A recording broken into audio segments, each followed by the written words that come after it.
Perkenalkan, nama saya Bayu Sulistia dari Sistem Informasi kelas B dengan mata kuliah Metodologi Penelitian. Dan saya saat ini akan menjelaskan tentang identifikasi masalah dan hipotesis.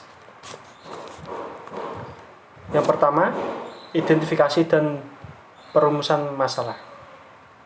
Masalah penelitian dipilih berdasarkan beberapa pertimbangan, yaitu dilihat dari sisi waktu, biaya, kemampuan si peneliti, kontribusi yang diberikan bagi pengembangan ilmu pengetahuan dan teknologi, penentuan permasalahan atau identifikasi masalah secara jelas dan sederhana bertujuan untuk mentransformasikan topik ke dalam suatu yang bisa dikelola atau manageable, yang disesuaikan dengan kemampuan peneliti dan batasan-batasan sumber daya yang ada.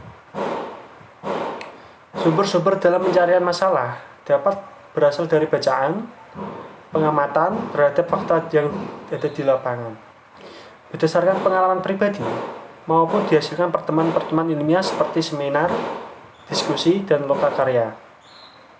Dalam pencarian topik permasalahan ini perlu adanya pemahaman terhadap objek yang ingin diteliti baik melalui fenomena-fenomena yang ada, teori, hipotesis, maupun eksperimen. Lalu cara merumuskan masalah itu ada 4. Yang satu adalah dirumuskan dalam bentuk pertanyaan atau request question yang berfokus pada dependent variable atau pada apa yang akan diteliti. Yang kedua, rumusan hendaknya jelas dan padat. Selanjutnya yang ketiga, rumusan masalah harus berisi implikasi adanya data untuk memecahkan masalah. Yang keempat, rumusan masalah dasar dalam membuat hipotesa. Lalu yang sebelahnya ada contoh gambar perumusan masalah, tahap-tahapnya. Lalu ke karakteristik permasalahan. Dalam menentukan permasalahan dalam penelitian, ada beberapa hal yang perlu diperhatikan. Berikut adalah beberapa karakteristik permasalahan yang dikategorikan sebagai perumusan permasalahan yang baik, yaitu mempunyai nilai penelitian dalam arti bahwa permasalahan tersebut masih bersifat asli atau original, menyatakan suatu hubungan dengan bidang lain, serta dapat diuji kebenarannya. Visible, yang artinya permasalahan tersebut dapat dipecahkan. Tersedianya data dan metode untuk memecahkan masalah. Tersedianya biaya dan dapat diselesaikan dalam waktu yang wajar. Yang sesuai dengan kualifikasi penelitian, yang artinya bahwa permasalahan yang diangkat menarik minat bagi si peneliti, serta sesuai dengan kualifikasi yang ada. Lalu acuan atau sumber masalah. Beberapa hal yang dapat dijadikan sebagai acuan atau sumber masalah yang nantinya kita dapat jadikan sebagai topik dalam riset adalah: 1. Penelitian observasi, yang didengarkan secara langsung keluh-keluhan yang ada di lapangan dan adakan eksploratif sendiri secara singkat. Yang kedua, diskusi. Diskusi ini termasuk di dalamnya diskusi resmi atau diskusi tidak resmi. Ikuti dengan sesama diskusi tersebut dan kutip masalah-masalah yang timbul dalam diskusi tersebut. Lalu ketiga, dosen-dosen atau ahli riset. Pada umumnya, dosen menguasai suatu bidang ilmu tertentu secara lebih baik daripada orang lain. Bibliografi atau sumber biografi yang dapat dijadikan sumber problem atau masalah adalah jurnal, ensiklopedia, review, skripsi atau tesis, disertai, buku-buku, teks, majalah, bulletin, research report, dan lain sebagainya. Yang kedua, langkah-langkah perumusan masalah. Langkah-langkah pentingnya yang harus dilakukan dalam membuat suatu perumusan masalah yaitu ada tentukan fokus penelitian, yaitu langkah ke-1. Yang langkah kedua, cari berbagai kemungkinan dari beberapa faktor yang ada kaitannya dengan fokus penelitian tersebut yang dalam hal ini dinamakan subfokus. Yang langkah ketiga, di antara faktor-faktor yang terkait adakan kajian faktor mana yang paling menarik untuk ditelah. Kemudian tetapkan faktor apa saja yang akan dipilih. Yang keempat, kaitan secara logis faktor-faktor subfokus yang dipilih dengan fokus penelitian.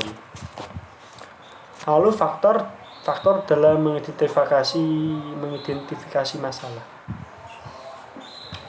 Dalam mengidentifikasi suatu masalah, terdapat beberapa hal yang perlu diperhatikan. Yang terutama kaitannya dengan teori, hipotensi, ilmu pengetahuan, variabel, definisi operasional. Yaitu di depan ini ada hubungan faktor dalam mengidentifikasi masalah, yaitu ada variabel, definisi operasional, kondisi, pengetahuan, penetapan masalah, dan teori yang relevan yang menuju ke hipotesis.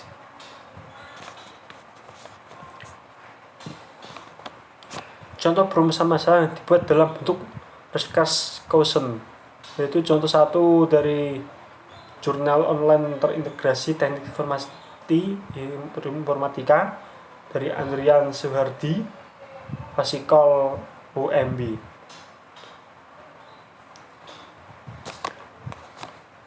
Dalam proses resensi jurnal saat ini, seorang yang ditunjukkan untuk melakukan resensi akan mendapatkan email dari para penulis yang berisi naskah atau manuskrip jurnal. Setelah mendapatkan email dari penulis, pemberi resensi akan melakukan pengecekan pada naskah atau manuskrip. Kemudian, naskah atau manuskrip tersebut akan ditambah, dikurangi, atau diberi komentar oleh pemberi resensi. Setelah pengecekan selesai dilakukan, pemberi resensi akan mengembalikan naskah atau manuskrip yang sudah dicek tersebut pada penulis. Proses pemberian resensi ini memakan waktu yang cukup lama karena tidak sesuai setiap waktu pemberi resensi melakukan pengecekan email. Permasalahan lain yang muncul adalah adanya kemungkinan penulisan naskah yang sama secara berulang. Selain itu, masalah akan muncul pada saat pemberian resensi ingin melakukan pencarian naskah atau manuskrip secara tepat.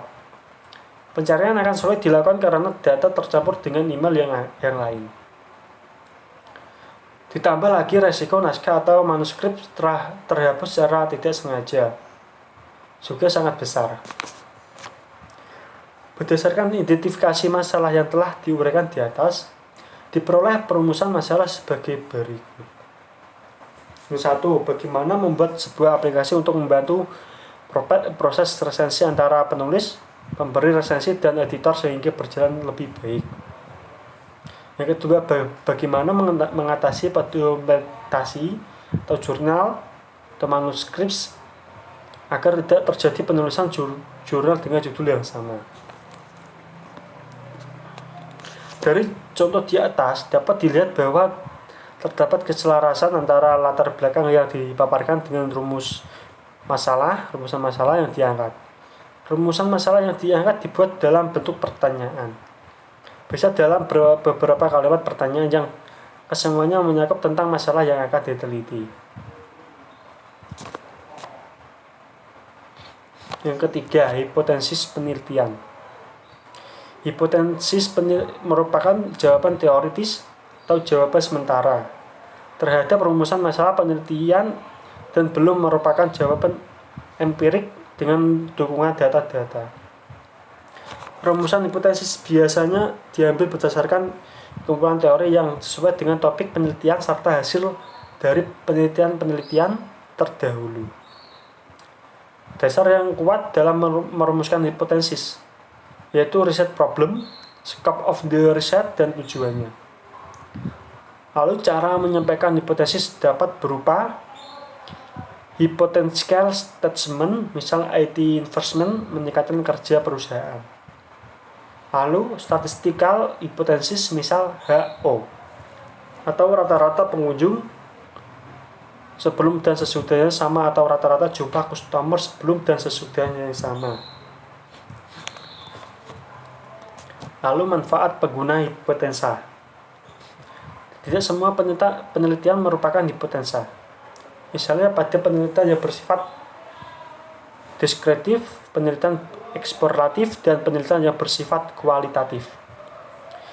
Hipotesis merupakan peran pemberian arah dan tujuan, pelaksanaan penelitian, dan memandau ke arah penyelesaiannya secara lebih efisien. Hipotesis yang baik akan menghindarkan penelitian tanpa tujuan dan pengumpulan data yang tidak relevan. Lalu manfaat penggunaan hipotensa antara lain yaitu ada 4 tahap. Yang satu untuk menjelaskan permasalahan yang diangkat dalam penelitian. Yang kedua untuk menjelaskan variabel-variabel yang akan dituju kebenarannya. Yang ketiga untuk membantu dalam memilih metode analisis data. Yang keempat sebagai pedoman dan dalam menarik sebuah kesimpulan.